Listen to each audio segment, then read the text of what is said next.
All right, let's talk about this. The Kansas City Chiefs have made their first round pick in the 2025 NFL draft. And let me tell you, this one could turn out to be really interesting. With the 32nd overall pick, the Chiefs decided to go all in on protecting Patrick Mahomes, and they did it by drafting offensive tackle Josh Simmons out of Ohio State. And here's the thing. We were actually supposed to be picking at 31. That's because, we lost the Super Bowl to the 49ers. Still stings a little, not going to lie, but instead of staying put, Brett Veach pulled off a classic beach. So he traded down one spot with the Eagles, slid us back to 32, and grabbed an extra day 3 pick in the process. And honestly, it kind of feels like home for Veach at this point. I mean, think about it.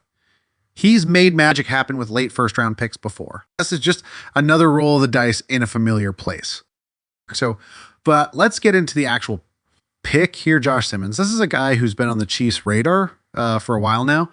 During the whole pre-draft process, there were rumors, whispers, reports, you name it, linking Simmons to Kansas City. And it's not hard to see why. The dude has legit talent. We're talking high upside potential franchise tackle kind of stuff. He's got the size, he's got the footwork, he's got the experience playing in a top tier program at Ohio State. But it's always a bit right. And with Simmons, the issue has been injuries, specifically a patellar tendon injury that he suffered last season.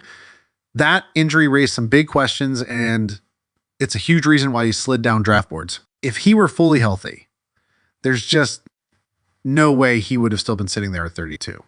I mean, elite left tackles don't just hang around waiting to be picked unless there's something holding them back. And for Simmons, that something was medical red flags. But before we get into the details, hit the subscribe button, like this video, and leave your thoughts in the comments. Thank you for your support.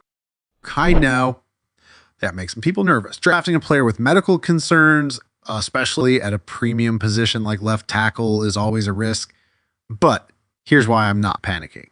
This isn't the first time the Chiefs have done this. Mr. Tracewith? Yeah, same kind of story. The guy was considered a first-round talent, but medical issues caused him to drop to the 6th round, and what happened? He turned into a foundational piece on our offensive line. The Chiefs did their homework on him, trusted their evaluation, and hit a home run. So when I look at this Josh Simmons pick, I see that same kind of swing for the fences move. If Simmons can stay healthy, and that's a big if, no doubt. But if he does, the Chiefs might have just pulled off another steal at a position where it's really hard to find value this late in the first round. Let's also the context here. The Chiefs' offensive line situation has been kind of chaotic lately, especially at left tackle.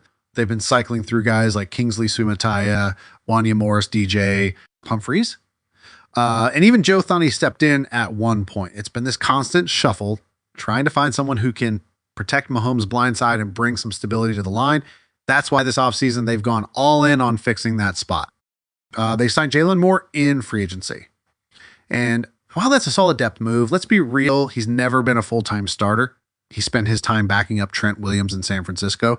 And yeah, that's a great player to learn from, but Moore still has a lot to prove.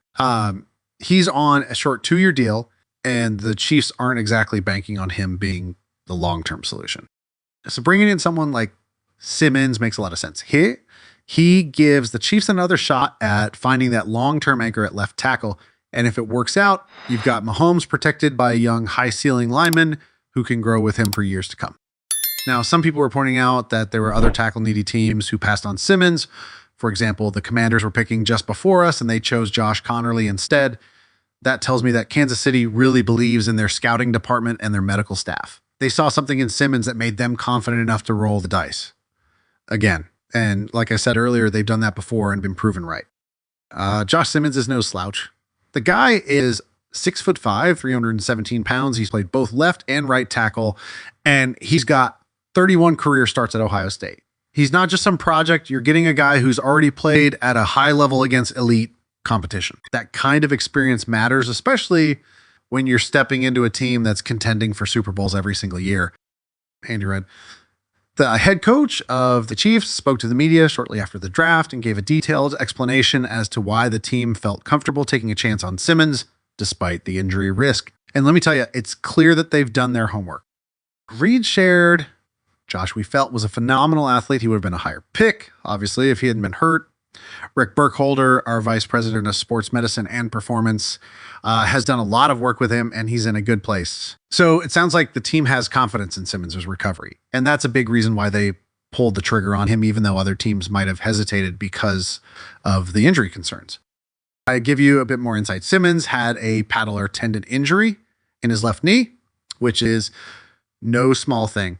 But according to Reed, the good news is that it's healed up really well. He's been through all the necessary checks, and Reed emphasized that he's about 6 months out from the injury, which is typically the expected recovery time.